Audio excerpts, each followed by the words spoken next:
make me wanna shout. Welcome to the Circling the Wagons podcast, a podcast discussing the Bills all year round with interviews, news, recaps, and insightful fan discussion. Most times. Here's your host and lifelong Bills fan, Nate.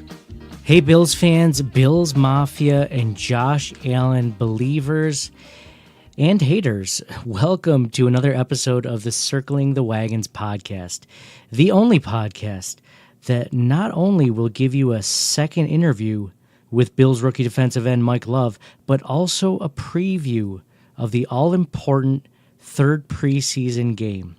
Now, if you haven't heard our first interview with Mike Love or are new to our podcast, I urge you to check it out and give it a listen. It was a couple of episodes ago.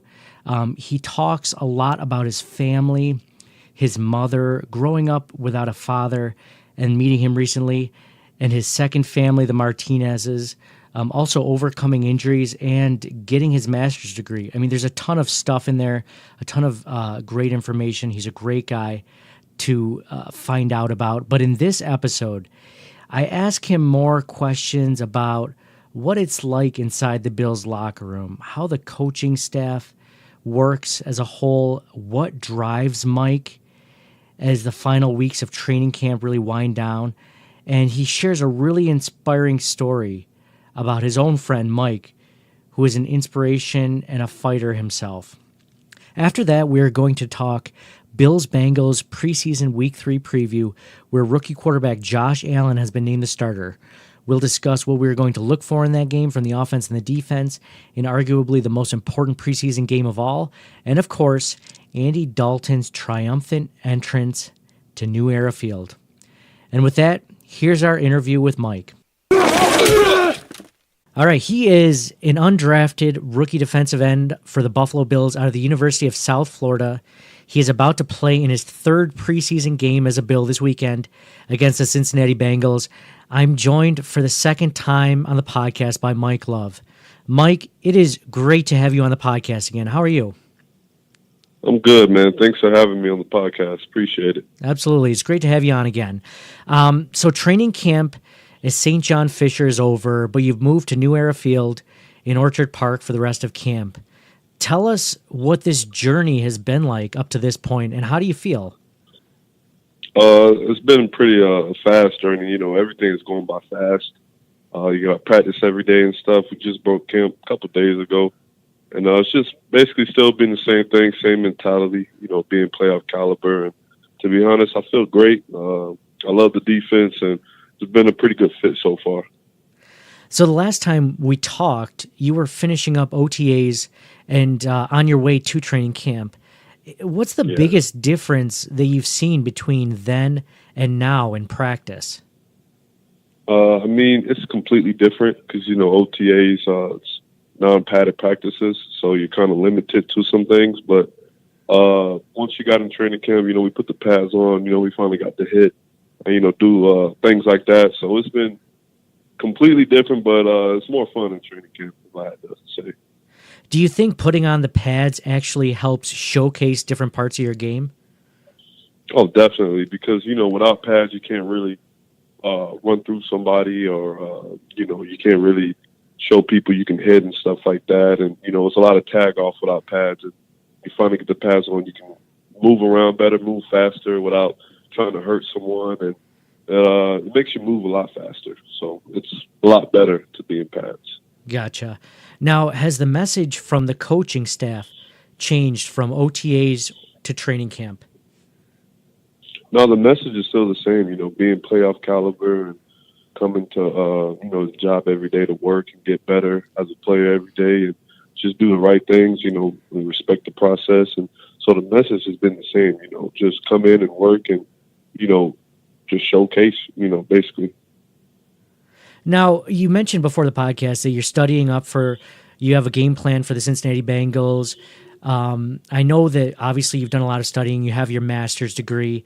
But as far as, you know, camp has gone, what's the biggest challenge that you face day in and day out? I would say the biggest challenge is just being consistent. You know, you want to be consistent in this league, and you want to be consistent trying to make a team. So not really the challenge, but it's a challenge to myself to be consistent every day, So that's one of the things I picked up being here is you got to be consistent every day, and always got to come in ready to work and do the things that's necessary to help you succeed. So that's one of the biggest challenges that I took upon myself is to be consistent. Gotcha. So a lot was made of Coach McDermott's first training camp last year when he brought players together and had them talk in front of the team and tell their own personal background story. It allowed the players a chance to learn about one another and grow closer as a unit. Did he do it again this camp, and did you get a chance to tell your story? We actually done it multiple times so far. He would call a couple players up in a team meeting. They would tell us their story, basically their why, who they are and why they are them, and basically their why they play football, which is I think is really good because that's how you build a team and help the teammates know each other. It's great for bonding. And, you want to know the man you're playing against inside out, off the field as well. So I think it's a pretty good deal that he does that. He's continuing to do that. And I don't see any, signs of us stopping from doing that either. So we've done it a lot. So did you get a chance to tell your story? No, yeah, sorry. Not yet. Not yet. He's been calling some vets so far. So no rookies yet. Gotcha. Okay. Just checking. I saw on your Instagram account a clip of you riding in your car with defensive tackle Harrison Phillips before the preseason game against the Cleveland Browns. In general, who do you find yourself connecting with in the locker room on a personal basis? Well, to be honest, my personality is pretty out there, so I kind of connect with everybody. I love everybody on the team, and they all know me, and I know them, and I connect with everybody. We're all brothers, and that's one thing about this program, this organization, is that, we all are a big family. So I connect with pretty much everybody. Okay, great. Because in saying that, I know Josh Allen is on the other side of the ball. So you may not interact with him a ton just being on the offense and you're on the defense, but he was just named the starter for this upcoming preseason game against the Bengals. So what have you seen from him as a player, and how does he compare to other quarterbacks that you played alongside? I think he's a very calm player. He's very good. And one thing I notice about him that I like is when he's out there, he's very calm. He's not panicking at all. And I think that's why he has a huge success is he knows the game plan and he just goes out there and, does a great job executing the game plan. And you never really see a worry in his eyes or panic. He's always calm. And, you can tell he loves the game. And I think he's going to be a great player. That's great. Well, I know he is. Oh, great. That's good to hear for us as Bills fans. But Josh has actually played with the first, the second, and third team defenses. So you faced him at one point or another in practice. What's the hardest part of his game to defend against? You got to get to him quick because he has a great arm. He makes his decisions very well. He doesn't make mistakes. And so the thing about him and when we play is you got to get to him quick, and you got to make sure you close out the lanes because, he has the ability to run with his feet, which we all know. And so if you don't get to him quick and don't close out the lanes, he'll either throw the ball out really fast or he'll get out of there and run. So, on a personal level, you've been getting a lot of attention from Buffalo and national media for your hard work in camp and preseason live action. Cover One did a great video breakdown of the impact you had in your first preseason game against the Panthers. Pro Football Focus gave you the highest grade of all Bills defenders in that game. Local media such as Chris Trapasso from CBS Sports and Joe Biscaglia of WKBW have really given you a lot of praise as of late. What keeps you driven through the long weeks and months of practice, diet, film prep, weightlifting, and everything else?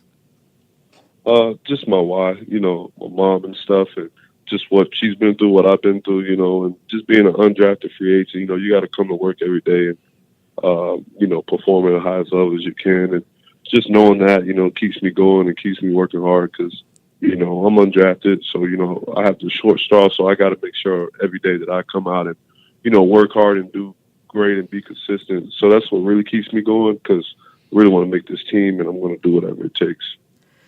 Now, you mentioned your why. Is that something that you've always had, or is that something that you've come across from Coach McDermott and the coaching staff?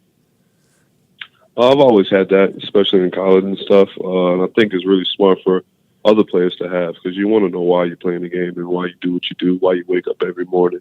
And, not just football. I think everyone should have it. It helps you, wake up with a purpose to want to do something positive in your life, Absolutely. And that kind of, speaking on a positive vibe, you recently posted on Instagram that you visited a gentleman by the name of Mike in Clearwater, Florida, and you called him the real definition of a fighter.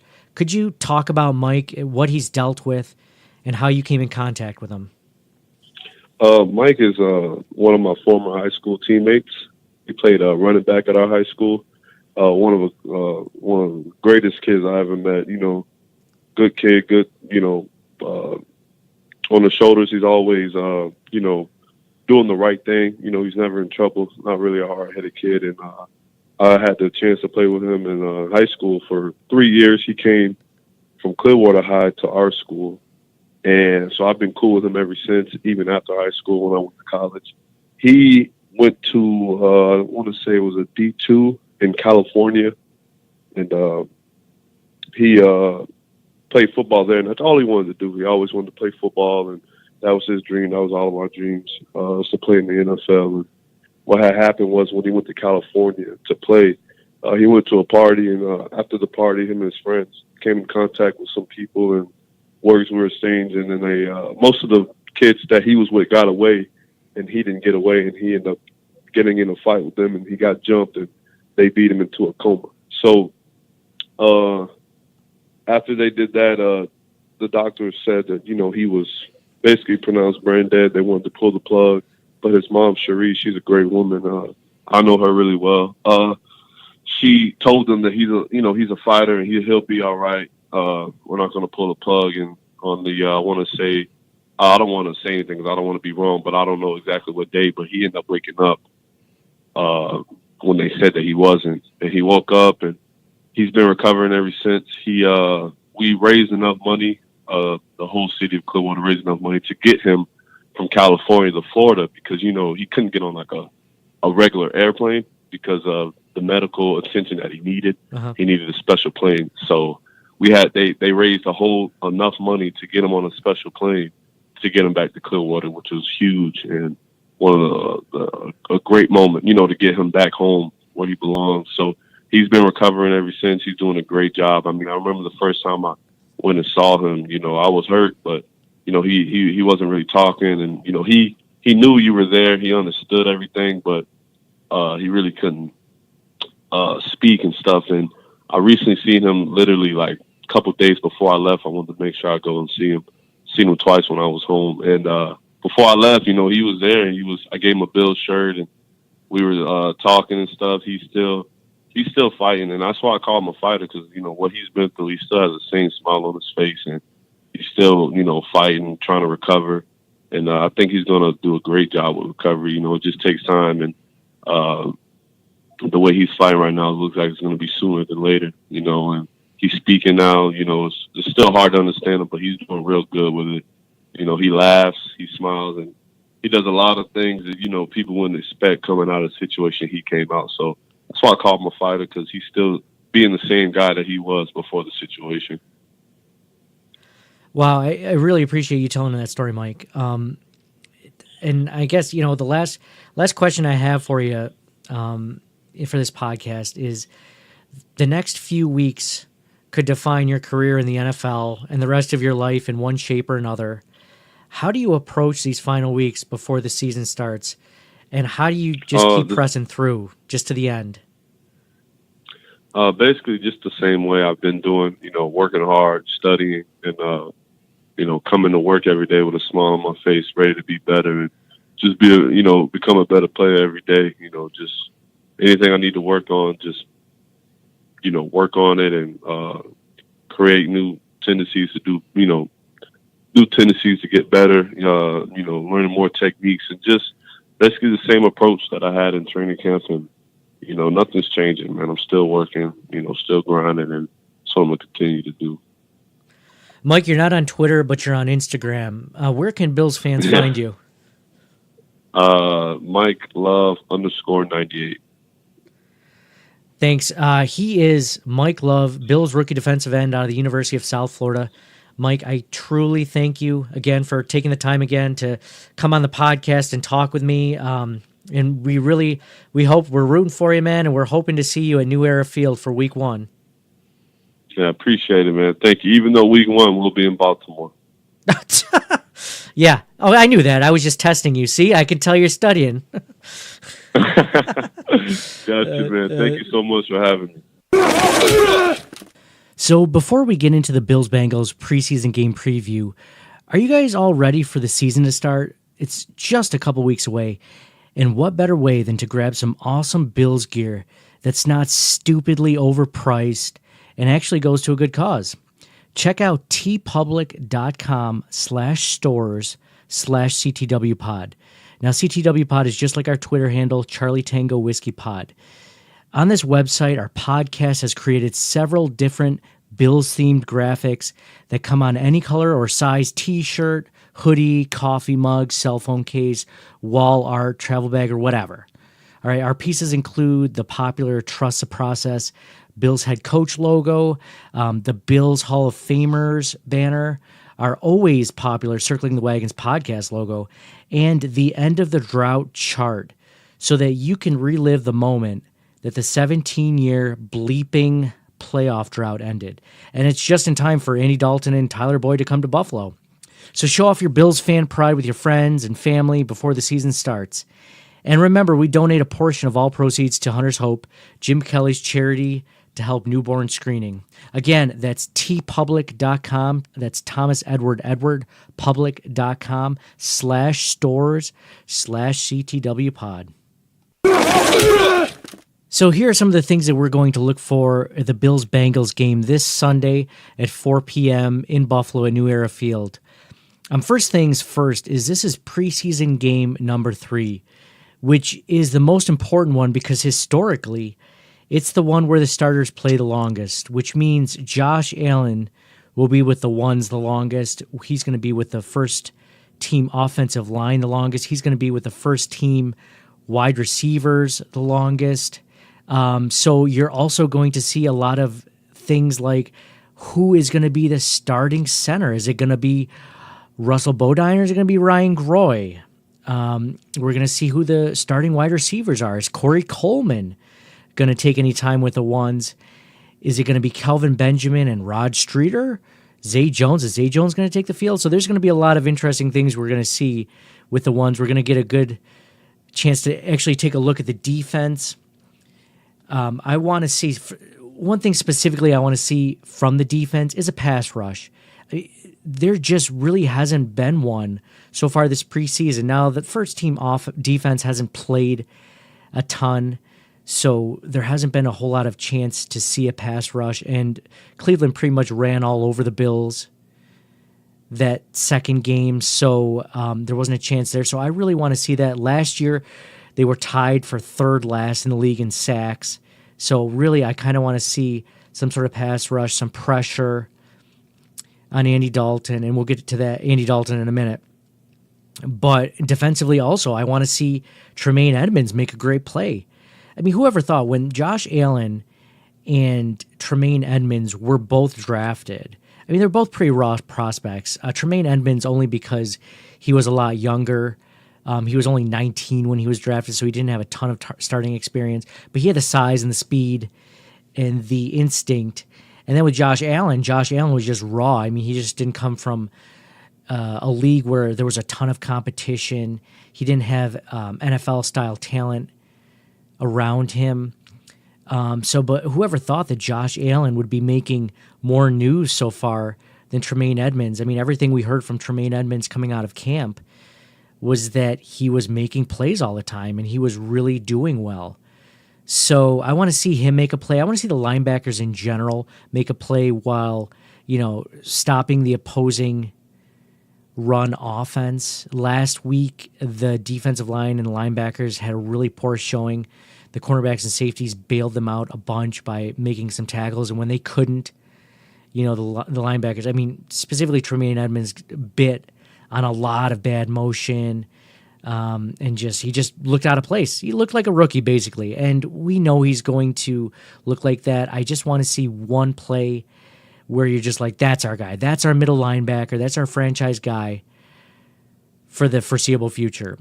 So I want to see the O-line protection for Josh Allen. I want to see them give him a little bit more time than they gave Alex McCarron last week. Or A.J. McCarron. Jeez, what the hell am I thinking? Alex McCarron. A.J. McCarron.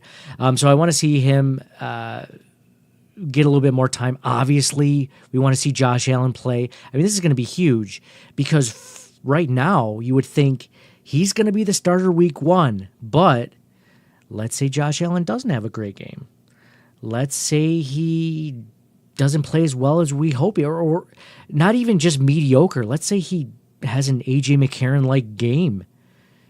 The kind of game that A.J. McCarron had last weekend. Let's say that Josh Allen has that game this week. Maybe he doesn't get the start week 1. Maybe it's Nate Peterman that does. So that's one of the things I'm going to be looking for. I posted this on Reddit to kind of get some comments from the Reddit community. And so Blue Hydrangea 28 wrote, one thing he's looking for is the Bills need. The defense needs to stuff the run game, which I agree with completely. Both quarterbacks need to show continued progress, of course. The wide receivers need to take a step forward, agreed. The O-line needs to open holes consistently in the run game and buy time for the passing game. Because last week, besides Marcus Murphy against the second-team defense, LaShawn McCoy really couldn't get anything going. So it'd be nice to see the first-team O-line do that. And the linebackers he said the linebackers need to show up. And which I agree with completely. We really need to see the linebackers show something, anything. JJD7733 wrote, he agrees with the Josh Allen response. McDermott said that he was looking for Peterman to elevate the threes in the last preseason game. So I will be looking to see how the wide receiver group looks with Josh with the ones to see if he elevates their game more than Peterman or AJ has. And that's a really great point. Up until then, Josh Allen really hasn't played a ton with the ones. Let's see how he does with Kelvin Benjamin. Let's see if his game steps up, because that's what happens. Good quarterbacks bring up the play of everyone around them. So let's see how this first-team offense can look. And then Bids99 wrote, it pretty much starts and ends with Allen. I want to see him play well enough that I'm livid when McDermott starts Peterman week 1, which is kind of a funny statement. I don't necessarily know if McDermott's going to start Peterman week 1. I think that's an issue all in itself. I am of the opinion, if you heard our last podcast where we discussed the Bills-Panthers game and kind of gave our thoughts and a recap, I personally believe that Josh Allen should sit as long as possible for a few reasons. The first of all is that he's a very raw prospect. He was an extremely raw prospect coming out of Wyoming. It wasn't a big conference. He didn't have a ton of great stats to put up in that conference. So the guy has all of the athletic ability. He has the size. He has the arm strength. He has so accuracy. He's not like one of those guys that just is always off. Sometimes he's on. And then sometimes he's completely off. He's like hot or cold. It's like there's no middle ground. So I've never heard personally of a story where a quarterback sat too long and it just ruined his career.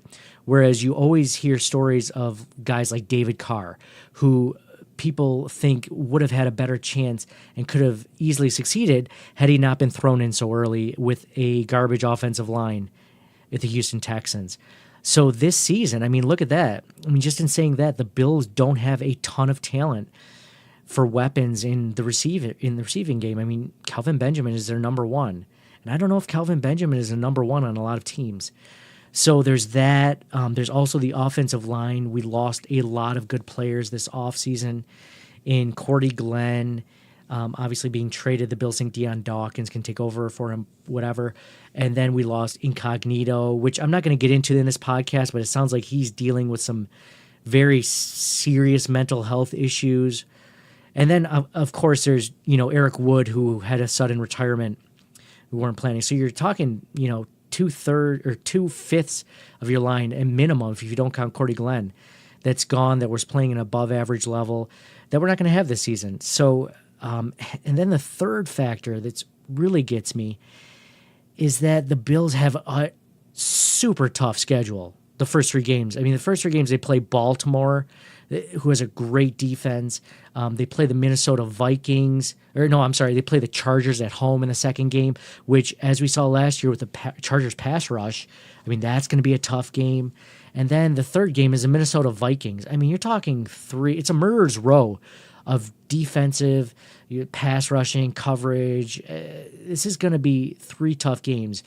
And if it was up to me, if Josh Allen is going to sit the first 8 games until the season really starts to open up and look a lot better in the second half.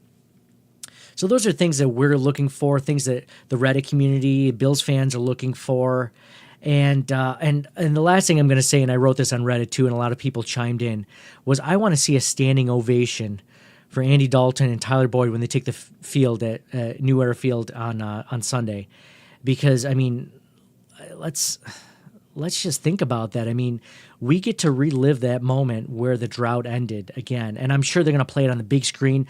If you guys are at the stadium, please tweet us or, just email us. Let us know what that experience is like, because I'm sure it's going to be pretty cool. And, I'm actually going to be surprised if they don't show it on the televised version, which I'm going to watch. But just let's relive it for a moment, okay? That game that the Bengals were playing against with the Baltimore Ravens meant absolutely nothing to the Cincinnati Bengals. I mean, they had nothing to play for. They definitely weren't making the playoffs. And that game meant everything to the Ravens. That they win that game, they go to the playoffs. Doesn't matter what the Bills do. Doesn't matter what anyone else does. They get into the playoffs. And Andy Dalton makes an amazing throw. Now, Andy Dalton, in general, I'm sure you guys know, has never been accused of being clutch, ever, in his career. In fact, he's really been accused of his own fan base and the national media as being the exact opposite. I mean, the guy's never won a playoff game. So people constantly question him and Marvin Lewis. Are these the right guys? I mean, Dalton's been there, I believe 7 years now and still hasn't won a playoff game, even though they've made the playoffs almost every season. So here's a guy who's never been accused of being clutch, has nothing to play for, and just slings the ball right to Tyler Boyd. Tyler Boyd catches the ball, not only just, evades tacklers, but gets into the end zone to score the touchdown in a game that meant nothing for the Bengals. I mean, it's just amazing to think that that's what had to happen for the Bills to make the playoffs. So I'm excited to see that. I mean, Andy Dalton's a great guy, and I'm going to play a clip of the Bengals media asking him questions in his return, and he was, you won't be able to tell from the audio, but the guy's smiling. I mean, you can tell he knows that the Bills fans love him, and he appreciates them. Why is it important for you and your wife to do what you're doing this Sunday? Yeah, Buffalo has given so much to us and to our foundation, at the end of last year and beginning of this year. So we're very appreciative of everything that we received from them. We had over 17,000 donors and raised over $450,000 from that can be traced back to Buffalo. And so we're very thankful. So for us, we feel like it's a good opportunity for us to give back to them and just to say thank you for how generous they were to us. From people from Buffalo, do people still stop you or send you social media things? I feel like if I go anywhere and there's somebody from Buffalo, they're going to make sure and come up and tell me that they're a Bills fan or they're from Buffalo or have some kind of tie to Buffalo. And so that hasn't gone away since the play happened. You still enjoy it? Is it fun? Yeah, I mean, obviously it is fun, and it's really cool and crazy that it's a completely different fan base that has a lot of love for me and obviously for Tyler too, who made the run after catch and the touchdown. But it's kind of just a crazy thing that happened. You expect a standing ovation from the Buffalo fans on Sunday? We'll see. I think it's one of those things that if you look at looking at social media, I think there could be a pretty good ovation. You're probably, with the quarterback issues they have, AJ being engineer, you're probably the most popular quarterback in the state. I've heard that. I've heard I should run for mayor. I've heard that I've never have to pay for anything in Buffalo, and so I don't know. we'll see. You gonna test that theory on Saturday night? You gonna test? Yeah, I may have to put it out there, try to see what's the best wing spot to go to, and A belly full of wings. yeah, have see how many people would show up. Well, that wraps up this episode. I want to thank friend of the podcast, Bills rookie defensive end Mike Love, again for coming on. Follow him on Instagram at MikeLove_98. Thanks to everyone for listening. Please subscribe and tell a buddy of yours about the podcast. Give us a rating on iTunes if you could, and feel free to reach out to us at any time. It's going to be a great weekend of football. There's going to be a lot for us to discuss after this next game, and we'll all be paying attention closely. So for me, Nate, go Bills, and we'll see you all again soon. You know what? Screw it. Let's do it once more for old time's sake with the Red Rifle coming to Buffalo. Green for sure will be doubled at the bottom of the screen. Ravens trying to end it here. 4th down. Dalton steps up. Dalton throws. It's complete. Caught by Boyd. Tyler Boyd. Touchdown. Remarkable. The Cincinnati Bengals have stunned this crowd.